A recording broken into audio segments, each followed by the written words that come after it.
I noticed something was off immediately. Jenna had joined a book club through Facebook, and this was her first time attending. I didn't mind the idea, in fact I encouraged it. I regret that decision.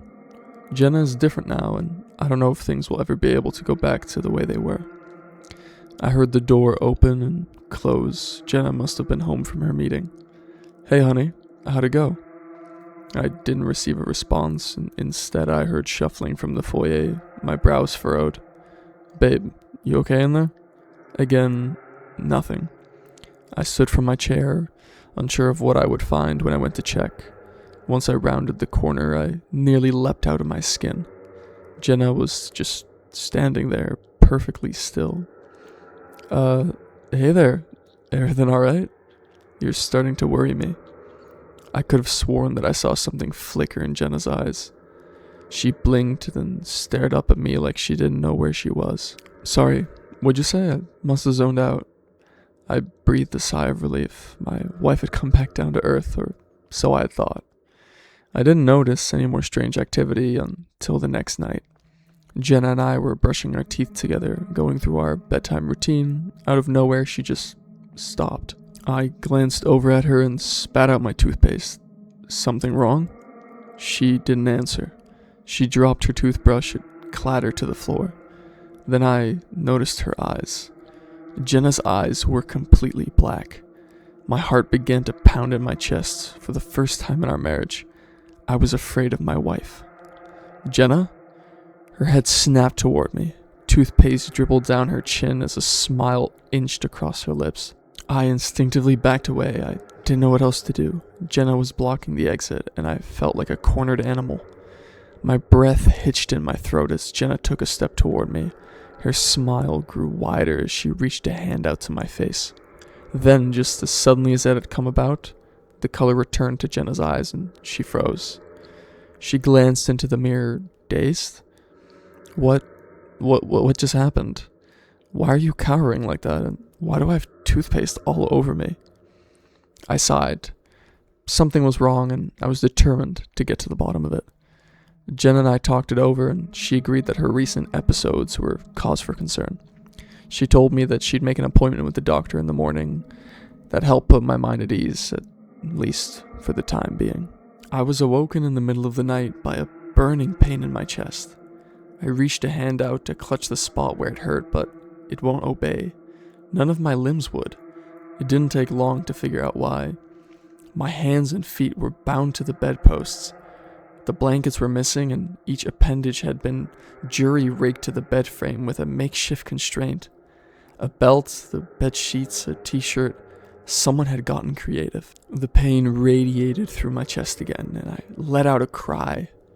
It stung, like hot needles searing through my flesh. I glanced down to find a horrifying sight. It took a moment for my eyes to adjust, but once they did, I let out a terrified whimper. Jenna was crouched at the side of our bed. Her eyes were completely black again. She peeked at me, her face only visible from the nose up. I could hear whispering in a voice that didn't sound like hers. Incoherent babbling that I couldn't make out. But that wasn't the worst part, because in her hand was a hot fire poker. I struggled against my restraints, easily breaking free. I turned to my wife, who had gone completely rigid. "Jenna, what the hell? What is going on with you?" She blinked and her blue irises returned. Her eyes fell to the fire poker. She cried, falling to the ground and tossing it away. Jenna glanced up at me, tears flowing down her cheeks. I could see the fear in her eyes. "Mike, I'm scared. What's happening to me?" I pulled her into an embrace, wincing at the pain from my wound. I don't know, I said, trying to subdue the unease in my voice as my wife trembled in my arms. "But I'm not going anywhere. We'll get through this together." Jenna and I decided that it would be best to skip the doctor's visit altogether and seek immediate medical attention. As we waited, surrounded by sick patients, I began to doubt whether Jenna's ailment was a physical one. But what else could it be? "I'm gonna grab my phone charger from the car. Need anything?" I said, standing from my seat. "No, I'll be fine." I felt a pang of guilt. Jenna sounded so helpless. This whole ordeal was really taking a toll on her. Moments later, I retrieved my charger from the car and I was heading back across the parking lot when I noticed a familiar face. Cheryl? Hey, I'm Jenna's husband. Oh, it's great to see you again, if only we're under different circumstances. My Gerald fell and broke his hip earlier today, took a nasty spill. I'm so sorry to hear that. Jenna's having an episode. Not sure if it's some kind of weird narcolepsy or what. I decided to ask my next question on a hunch.